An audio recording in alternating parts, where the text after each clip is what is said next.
그렇죠? 오늘은 하나님의 예지, 예정, 선택과 자유의지, 칼빈주의, 함정은 이제 조심해라, 이런 그 제목으로 하나님 편에서는 어떻게 사람을 이렇게 구원하고 예정하고 선택을 하시는가, 이거를 여러분에게 이제 설명을 좀 하도록 하겠습니다. 자, 지금부터 이야기하는 예지, 예정, 선택은 구원과 관련된 거예요. 구원. 알겠죠? 특별히 하나님 편에서 사람을 구원하는 것은 어떻게 이루어지는가. 자, 예지라고 하는 그런 말, 미리 아심이라고 하는 그런 말이 성경에 이제 몇 차례 나옵니다. 그래서 하나님이 미리 하신다고 하는 게 무슨 뜻인가, 이거를 좀 설명하도록 하겠습니다. 하나님이 되시려면 전지하셔야 돼요. 맞습니까? 하나님이 되시려고 하면 전지, 모든 것을 아셔야 돼요. 다시 말해, 세상의 창건 이전에 이 땅에 태어날 모든 사람들 하나님이 아실까요? 모르실까요? 다 아세요. 다 아십니다. 그들의 행적을 다 미리 아실까요? 모르실까요? 다 아십니다. 그런데 그렇게 아심에도 불구하고 그들의 자유의지에 반하는 일을 하나님이 하지 않으세요. 그들의 자유의지에 반하는 일을 하면 그건 이 사람이나 이 존재를 로봇으로 만들어 놨다는 거. 로봇으로 만들어서 이렇게 게임기 이렇게 조절하듯이 이렇게 조절하면 이거 따라오잖아요. 이렇게. 그렇게 만들지 않았잖아요, 하나님께서. 그렇게 만들었으면은 아담과 이브가 죄를 지을 이유가 어디가 있어요? 하나님이 이 프로그램을 다 해놔서 죄를 짓지 못하도록 그렇게 만들었는데 어떻게 죄를 지을 수가 있어요? 이미 죄를 지었다고 하는 거는 그건 뭐예요? 이 사람에게 자유의지가 있다는 거예요. 마귀, 이 루시퍼가 타락해서 사탄이 되고 하는 그런 일도 발생하지 않습니다. 천사들의 3분의 1이 타락해서 같이 이와 같은 마귀들이 됐다, 이런 일이 일어나지 않아요. 하나님이 이미 다 로봇으로 만들어놔서 자유의지가 없으면. 자, 그래서 하나님께서는 사람들에게 자유의지를 주셨어요. 그래서 자유의지에 반하는 그런 일을 하지 않아요. 근데 장로교에서 이제 가르치는 거는 하나님이 모든 일이 일어나는 걸 미리 안다, 이거를 운명을 정해 놓는다고 생각을 하는 거예요. 이건 다른 일이에요, 여러분. 그걸 오늘 잘 이해를 하셔야 됩니다. 교회에서 제가 지금까지 한 15년 동안 미리 하심에 대해서 한 10번 정도 아마 설명을 하고 그랬을 거예요. 10번을 듣고도 나는 잘 이해하지 못하겠다, 이런 분들이 꽤 있어요. 그러니까 오늘 다시 한번 잘 이렇게 생각을 해보시기 바랍니다. 미리 아신다는 게 그 사람의 운명을 정해놓는 게 아니다. 영어로는 foreknow라는 거예요. before. foreknow가 foreordain이 아니야. 미리 정하는 게 아니다.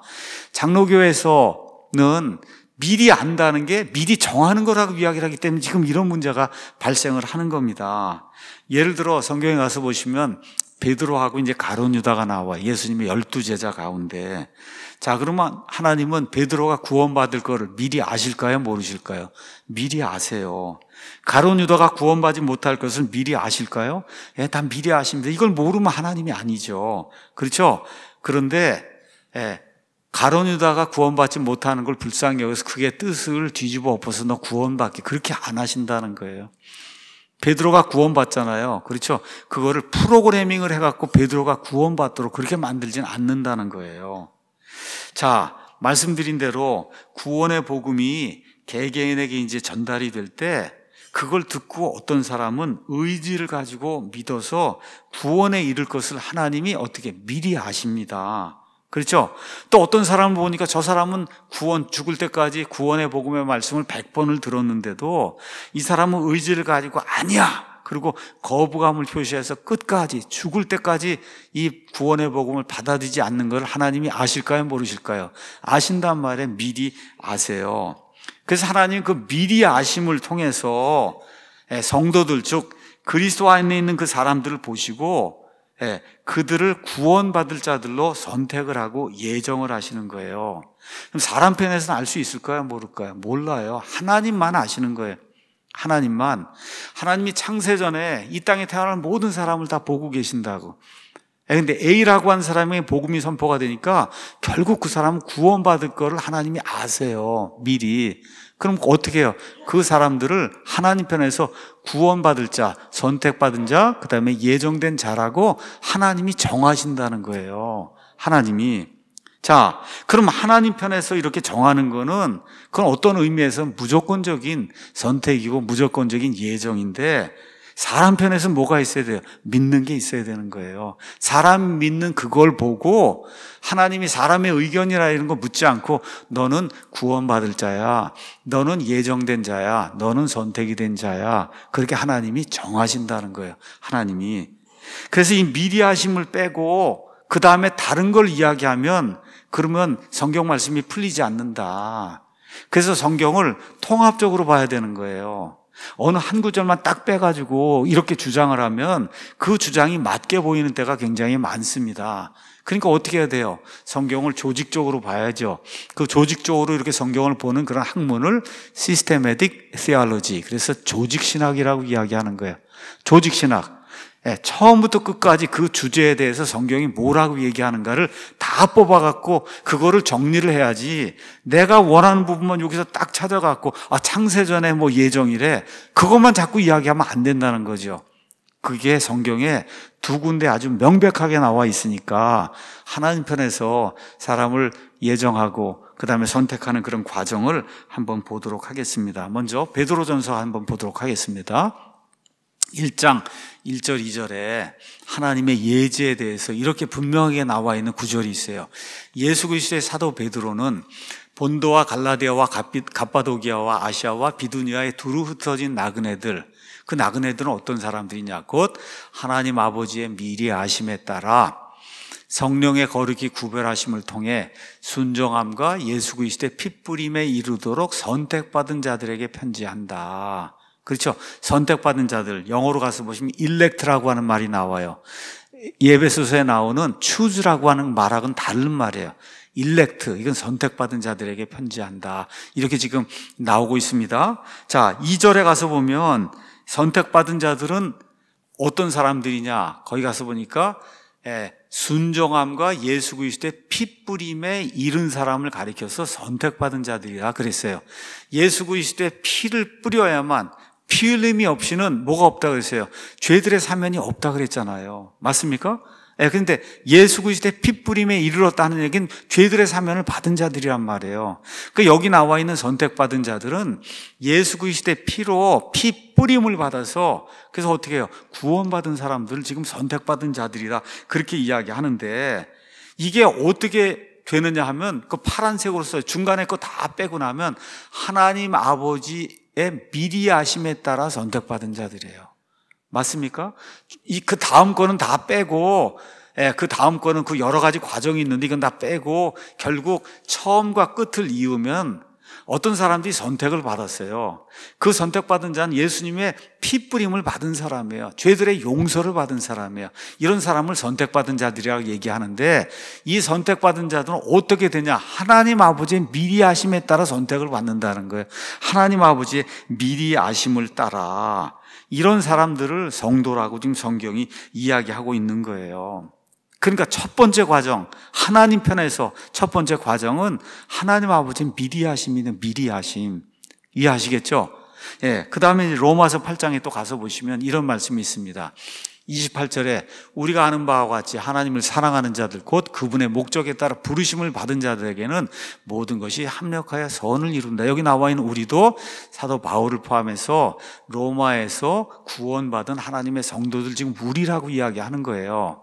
자, 이 구원받은 사람들 향해서 하나님이 어떻게 이 사람들을 구원하고 그 다음에 맨 끝에 저와 여러분이 하나님의 본성에 참여해서 영원 무궁토록 하나님의 영존한 생명을 누리고 사는 것을 성경은 영화롭게 된다, 그렇게 얘기해요. 영어로 glorification, 영화롭게 된다 얘기해요. 그 전체 과정을 29절 30절에 하나님 편에서 어떤 일이 이루어지는가를 거기 기록을 하고 있어요. 자, 첫 번째, 하나님께서 자신이 미리 아신 자들을 또한 예정을 하는 거예요. 하나님께서 자신이 미리 아신 자들을 예정을 하셔서, 그렇죠? 그 다음에 또 가서 보니까 자신이 예정하신 그들을 부르시고, 부르신 그들을 의롭다 하시고, 의롭다 하신 그들을 또한 영화롭게 하시는 거예요. 순서가 그렇게 돼 있어요. 그러니까 구원의 전 과정을 하나님 편에서 보면 시작이 뭐라고요? 하나님이 미리 아시는 거예요. 하나님이 복음이 이렇게 전달이 될 때 저 사람은 받아들이고 저 사람 끝까지 받아들이지 않는다. 그렇죠? 하나님이 이거를 미리 하시는 거예요. 미리 하셔. 그래서 구원받는 이런 그 그룹에 속한 그런 사람들을 어떻게 해요? 예정을 하시는 거예요. 예정을. 근데 여기 예정도 사실은 가서 보시면 구원으로 예정하는 게 아니라 맨 마지막에 하나님의 아들의 형상이 되도록 예정을 하는 거예요. 하나님의 아들의 형상이 되도록 그렇게 이제 예정을 하는 거다.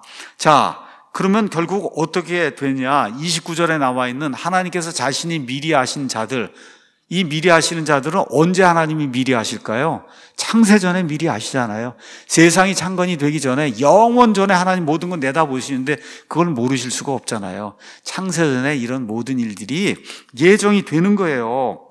예. 자, 그런데 저와 여러분은 영원에 사는 사람이 아니라 시간 안에 사는 사람이니까 지금부터 한 6,000년 전에 시간이 이제 생겨났잖아요.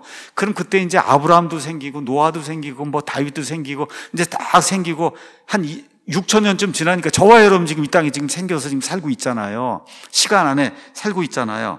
그래서 하나님의 구원에 관한 한 하나님의 예정, 선택 이런 모든 게 미리 하심에 따라 이루어진다. 이거는 창세전에 이루어졌는데 이게 구체적으로 우리 눈에 실현이 되는 건 역사 속에서, 시간 속에서 이루어지잖아요. 시간 속에서. 그래서 역사 속에서 때가 되니까 어떻게 해요? 하나님께서 그들을 부르시는 거예요. 부르셔요. 거기 있는 그대로. 부르신 그들을 너는 참 의로운 사람이다 하고 죄가 있음에도 불구하고 죄가 없는 것처럼 여겨주는 그 일을 하시고, 그렇죠. 자신이 의롭다 하신 그들을 맨 마지막에 영화롭게 해서 하나님의 본성에 참여하는 자가 되도록 그렇게 만들어주신다. 이게 하나님 편에서 하시는 그런 일이라는 거예요. 그러니까 구원과 관련된 하나님의 선택과 예정에 관한 한 하나님 편에서는 뭐가 가장 먼저 나오냐? 미리 하심이 가장 먼저 나오는 거다.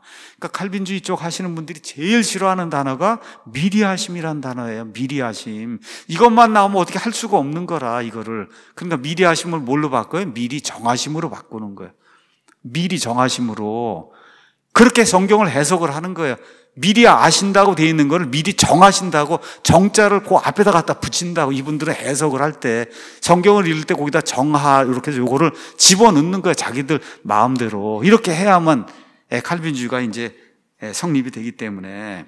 그래서 성경에는 하나님이 아무나 그냥 무조건적으로 선택을 해서 어떤 사람은 천국에 들어가게 하고 어떤 사람은 지옥에 들어가게 하는 그런 일은 성경에는 없습니다. 그런 불공평하고 불의한 하나님이 어떻게 온 세상 모든 사람들의 창조자가 되고 구원자가 될 수 있겠어요? 지옥에 갔는데 지옥에 있는 그 사람들도 하나님께 뭐라 그래요? 하나님, 당신은 정말 의로운 분입니다. 공의로운 분입니다. 그래야지 지옥에 간 사람들이 하나님, 당신이 내가 태어나기 전에 나는 지옥에 가도록 이렇게 정해놨지 않습니까? 그래서 전 지옥에 왔습니다. 이러면 그럼 하나님이 얼마나 부끄럽겠어요.